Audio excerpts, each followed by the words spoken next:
You're listening to the Rent Roll Radio Show with Sterling Chapman.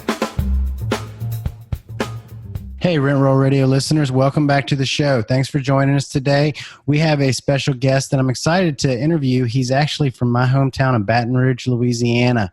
We met through mutual friends, actually not even on the subject of real estate. I kind of went to him for some consulting on some marketing, and through our initial conversation, it came to me that he had a tremendous amount of real estate experience and background, and I just couldn't wait to get him on my show. So Justin Caballero, welcome to the show. Sterling, thanks for having me, man. Pleasure to be here, and it's awesome to connect with another person from Baton Rouge. I feel like that doesn't happen too often, just in the business world with me living in Tampa, Florida now. Absolutely. So during our introduction, I forgot to mention, so Justin is the CEO of Social X, a marketing company, and he is also the chief operating officer of 6-5 Capital, where he's raising money for apartment complexes. So wanted to dive in a little bit more about what he's doing with his marketing company to help real estate investors and what he's doing with 6-5 Capital to start buying some big buildings. So can you just kick us off? Tell us your story. I heard it the other day, and I loved all your background and experience with real estate and how you started and how it transitioned into what you're doing today. Yeah, definitely. So I kind of got started in real estate in high school. My dad has been in the real estate and mortgage business for pretty much his entire life, since he was about 18 years old. And so I kind of grew up around that, always having an eye and kind of a sense of awareness for real estate and the possibilities around real estate. He has raised many mortgage funds, different investment funds to buy distressed property as well. So, in the summers in high school, I would work for him. I would go here and there to some of his different properties, that whether he'd be buying or renovating or looking at buying, whatever. So I kind of just would pick up on the terminology and started getting a little grasp for it in high school. I always kind of knew that I wanted to be wealthy, and would just start studying, the habits of successful people, how they built their wealth, etc. And it seemed to me that it always came back to real estate in one facet or another, whether they built their wealth directly through real estate or they got wealthy and then put it in real estate for long-term wealth accumulation and cash flow. So I said, there's definitely something to this. Then when I went to college in the summers, I would work for my dad in Memphis, go out there, find properties to buy for him, oversee the renovations, etc. He was working with a fund that was buying all over the country, and he was in charge of the East Coast and Southeast operations. Why Memphis specifically? They just identified that as a market that they wanted to buy single family properties in, fix them up and resell them. They had a couple of different strategies, but simply put, that's what they were doing. So I would go drive around and look at all the different properties, oversee the renovations, etc. Cool. So yep. Awesome experience at such a young age. So I didn't even know real estate investing existed until I was 30. And now learning some of the the way you describe it, just the basic day-to-day operations of, how to oversee a rehab or how to identify opportunities, things that I had to learn the hard way in my early 30s. So having that exposure to that, in your late teens, early 20s must have given you a huge head start. Yeah, definitely. And I didn't realize I was building that foundation even when I was doing that back then. But looking back, that really was the first, few steps for me in my real estate journey, and did lay a good foundation that I was able to continue to build on top of.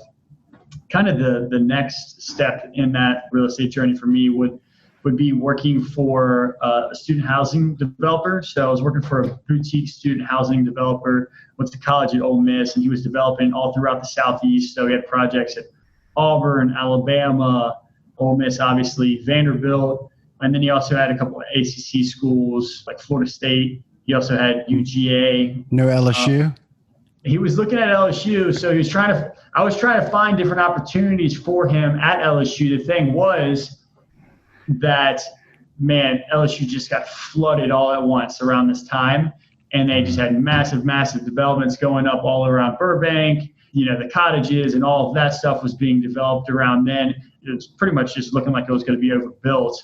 And if you look at a CoStar report today, which I did, it has been.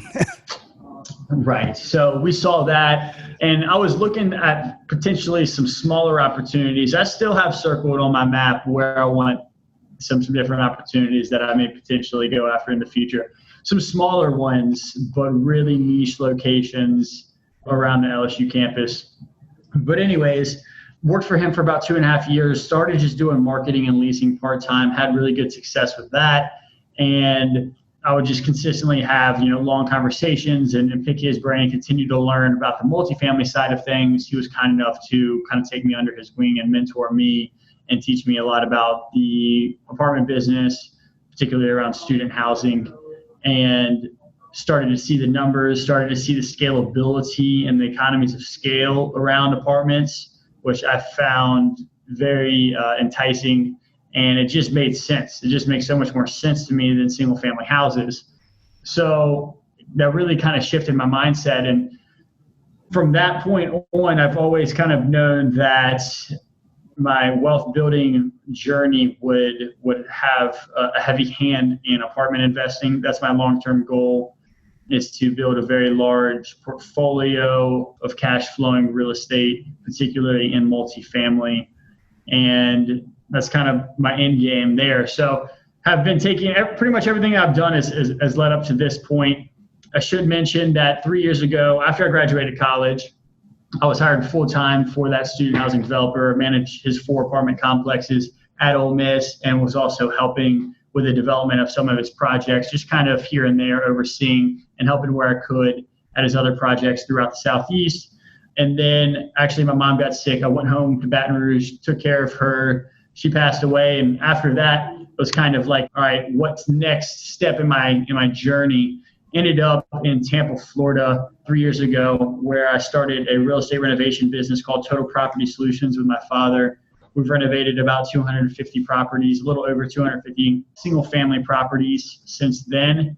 And where I am now is just focusing on apartment investing through 6.5 Capital, which I have one partner named Sterling Perkins in on that deal with me. Awesome. So let's back up a little bit. And I do definitely want to hear more about 6.5 Capital. I'd love to go deeper into that because I think most of our listeners are considering syndication or experienced syndicators. So it's definitely a hot topic for this show. Mm-hmm. But I want to back up a little bit to the properties you and your dad renovated in Tampa. You said 250 properties. What were you renovating these properties for? Were these your properties that you were renovating to flip or to hold as rentals, or was it more of like you were a contractor doing renovations for other investors? Yep, great question. So we were a renovation management company. We are a renovation management company. I don't spend most of my time on that business right now, but Total Property Solutions works with private equity firms. So we were going to banks and different private equity firms that had a portfolio of distressed assets or foreclosed properties, REO properties. And these were vacant houses that we were going in and essentially saying, look, this is the game plan of what needs to be fixed up for this property to be able to sell it for top retail value. And then we would execute upon that. And we were not just in Tampa. So we've renovated, I want to say, in 20 to 25 different states. A big bulk of that was in the REO heavy states where you still had the foreclosures coming through, the very slow processes of foreclosure in New Jersey, New York, Maryland, did a bunch in Ohio, Florida as well. So I think I want to say the number was like 105 of those properties were actually just in the state of New Jersey. So I got to know that state pretty well. Another probably 30, 40 of those were in Florida.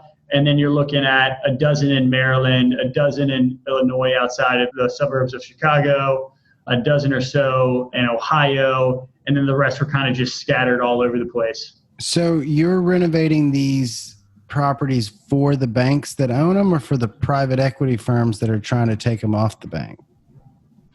Both, right? So most of them were owned by private equity firms that had bought them in the secondary market, were investing in non-performing notes, trying to make them reperforming and then selling them. However, the ones that they were not able to do a loan modification or work out a deal with the owner and they were foreclosed on, either when they bought them or they had to foreclose, they would send to us, we would fix them up and get them back on the market. Got it. So we saw a lot of nasty properties I mean, every issue that you could run into renovating a house, I guarantee you we've run into it. Awesome. So how did you transition from, it doesn't sound like you transitioned at all. That business is still going, correctly? Yeah, it's going at a smaller scale. I mean, if you look at the REO market, there's essentially none. The economy's been so good for so long that it's a very small market. I do expect that market to pick back up given the current COVID mess that's going on. There's a forbearance on foreclosures right now. Obviously, that's going to end within a couple of months, but then you have the foreclosure process. You have some states taking a long time. You have the more business-friendly states that have a shorter time period for that. So that market will pick back up, but kind of our niche was, and a lot of it goes back to my dad's experience in being a note investor himself, was working on that niche of working on the private equity firms with people who are investing in distressed mortgages. Awesome. Cool. So let's jump gear over to 6.5 Capital. How did that start? How is it going? What specific type of asset classes and what specific markets are you focusing on? Yeah, definitely. So we really like the Florida markets. So let me back up a little bit. About 7 or 8 months ago, started 6.5 Capital with my business partner, Sterling Perkins.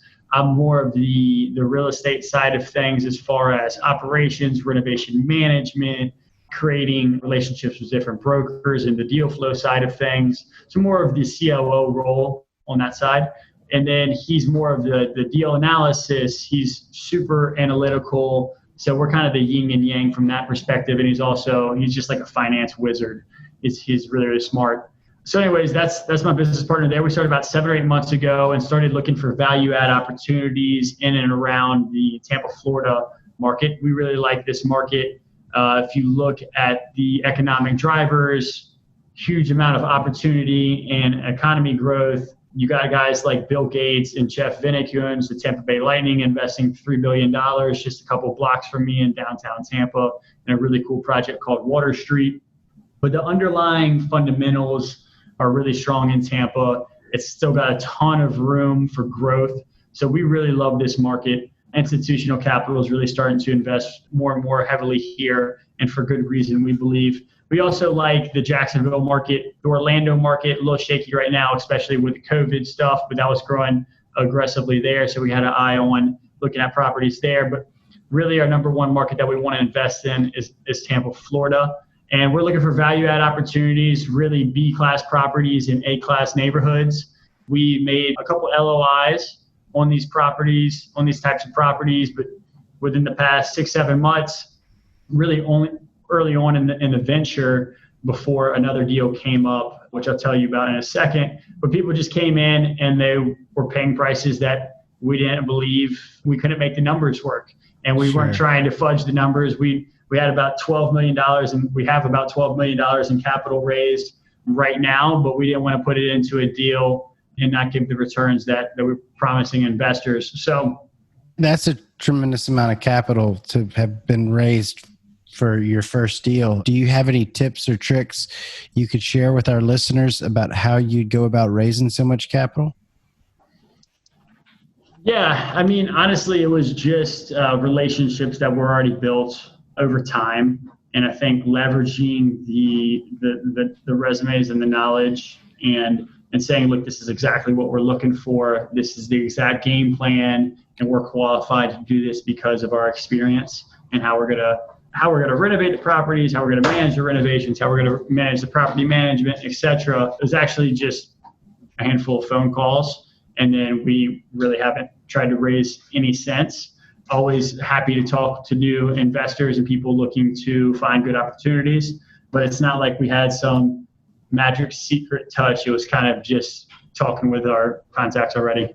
Got it. And the reason I ask is with your strong marketing background, I just wondered if you had built out some type of investor portal, investor platform with some massive content distribution to funnel them in like so many other people talk about. So I'm like you, everybody who's wanted to invest in me, I've known them years, So I haven't raised any money through these super complex marketing strategies that involve drawing people into the websites, but you see a lot of others doing that. So So with such a large number, I just could, and your marketing background, I couldn't help but wonder if there was something there.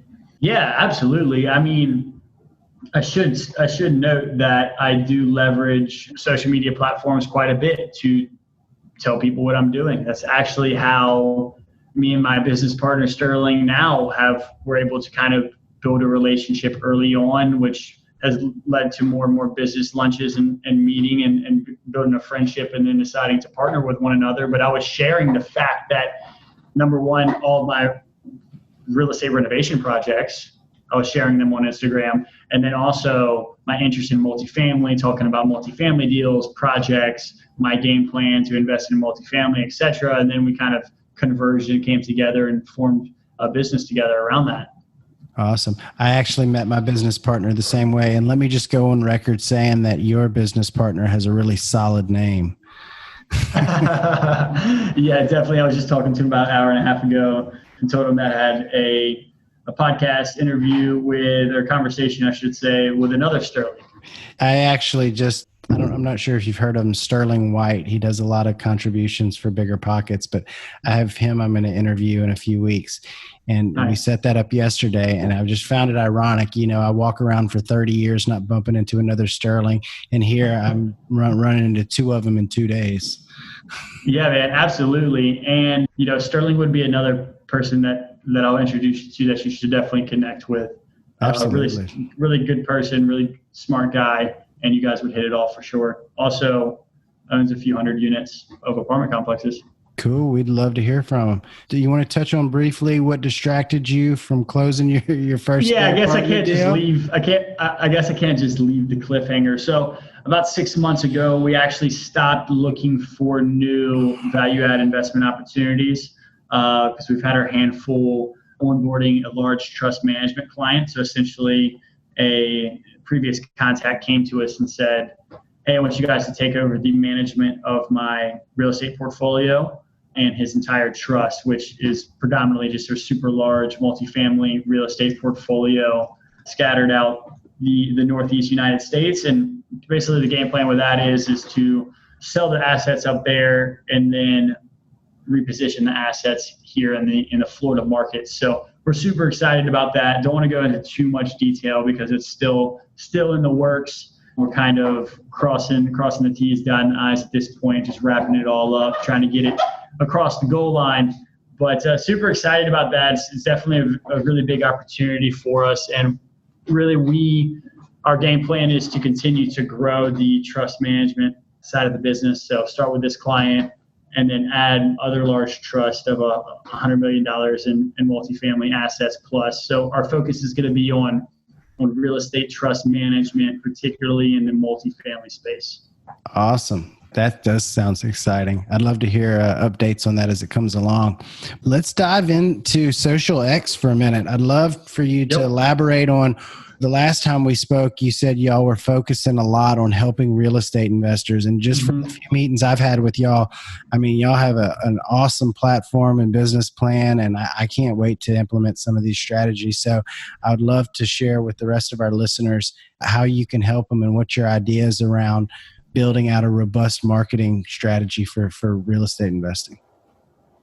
Absolutely. Yep. So I know we talked about a couple of different things. So I guess I should preface this with, Social X, we're a business consulting firm. We do help our clients with a lot of different marketing.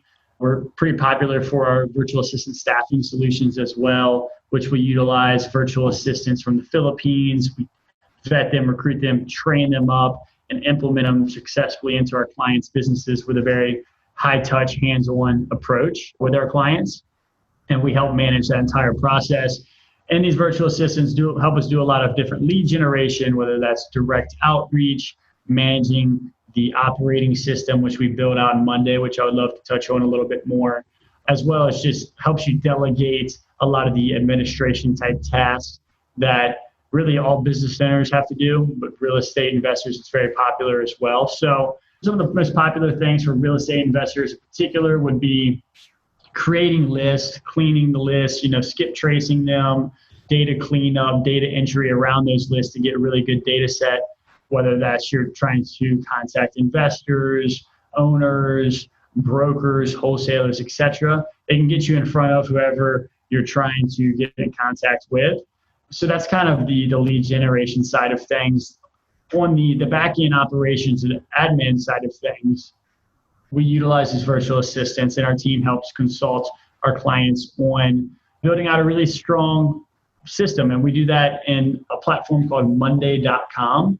It's one of the newer platforms. It's very intuitive. It's really easy to use. It's a very modern solution for business owners. And we've built out around our consulting framework. We've really built that around Monday.com to be able to duplicate a lot of the assets that we've created internally for our business and our other clients' businesses, and be able to duplicate and replicate that for new clients that come on.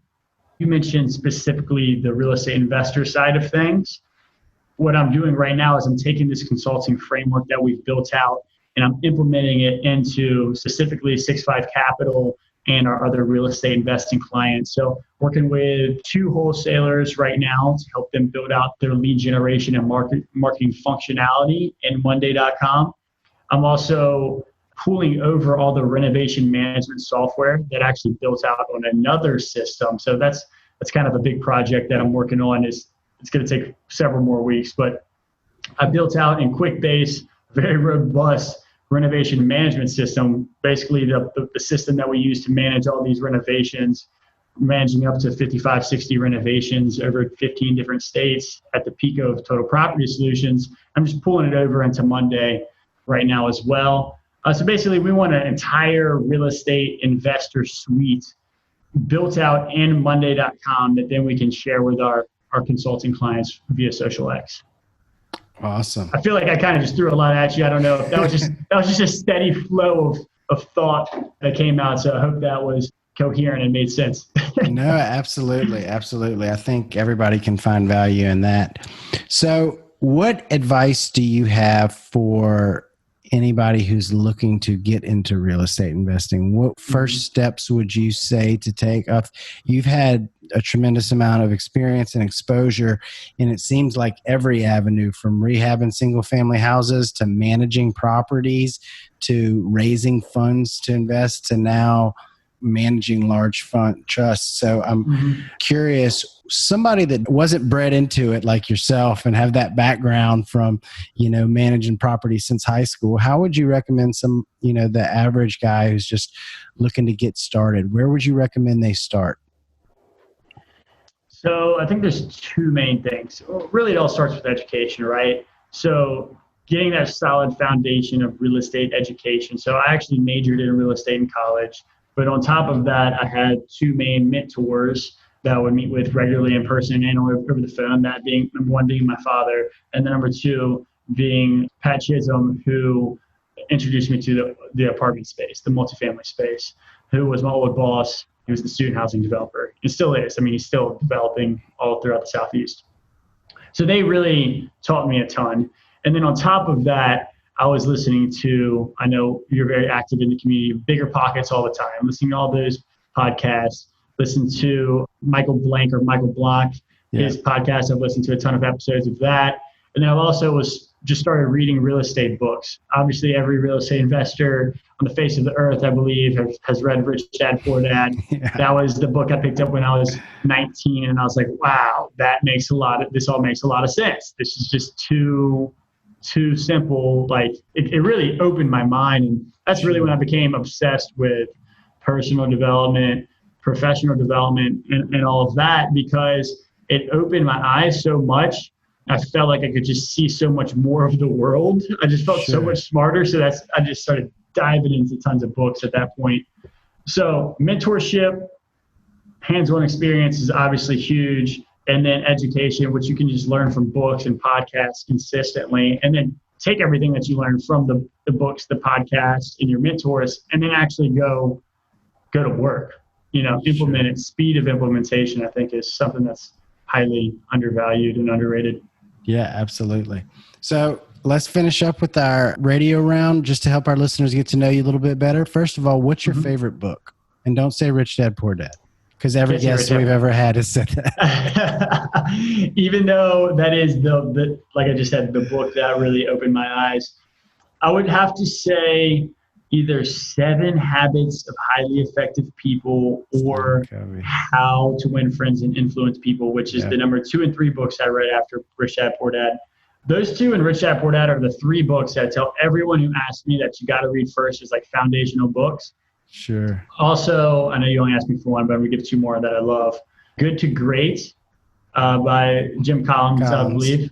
And then Principles by Ray Dalio. I think those are the 2, perhaps the 2 best business books out there. Traction's really good as well.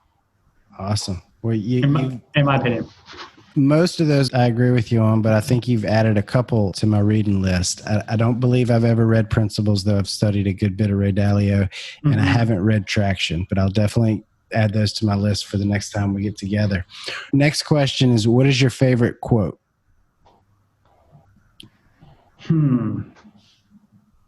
I feel like you gave me so many books because you knew you weren't going to have a quote. I don't want to say the cheesy anything is possible, although I do believe that. I wouldn't say a quote is much more of just a mindset of, and I guess it could be summarized in the whole thing as anything is possible. But my mom really instilled the belief in me at a young age that anything is possible, and your only limitations are those that you set for yourself. Yeah. So I struggle with the fact that the entire world doesn't know and believe that wholeheartedly. That's something that frustrates me to no end. You see a lot of times you do see a quote, and I don't even know that it's from the movie, but you'll see a poster from The Wolf of Wall Street with a picture of Leonardo DiCaprio, and it says the only thing standing between you and your dream is the bullshit story you tell yourself as to why you can't achieve it. And it's so true. And I think that's a good summary of what you just said. So definitely feel you on that. What's your favorite thing to do when you're not working? I do really enjoy to work just because I love what I do. But I would have to say I love to play basketball. It's been brutal not being able to play during COVID. They actually took the rims off the basketball courts by my house. And then I also just love to go to the beach and go on the boat. That's kind of a great way for me to detox. I'm actually going to Seaside, Florida this weekend, so I'm pretty pumped about that. Awesome. So where can our listeners find out more about you? Where can they get access to your businesses? How can they invest with you? I mean, how can they get in touch with you? Absolutely. So you can go to 65capital.com or socialxsolutions.com. You can connect with me on LinkedIn. Just type in Justin Caballero, Caballero. Or if you're on Instagram, I'm pretty active on there at JCAB, which is at JCAB as in boy on Instagram. Just shoot me a message and tell me you came from this podcast, and would love to connect with anybody that's listening. Awesome. Justin, thank you so much for joining us. I learned a ton. I know our listeners will too, and I really look forward to working with you in the future. Absolutely, man. Stay in touch. Appreciate you. All right. Thanks for tuning in to the Rent Roll Radio Show, brought to you by Crestworth Capital. We hope you enjoyed the show, and if you did, please hit the subscribe button and leave us a rating and review. You can also visit us at crestworthcapital.com or rentrollradio.com, or follow us on Facebook at Rent Roll Radio or at Crestworth Capital. If you would like to reach us, feel free to shoot us an email at info@rentrollradio.com or sterling@crestworthcapital.com. We hope you come back next week to join us on some more of our journey. Until then, happy investing.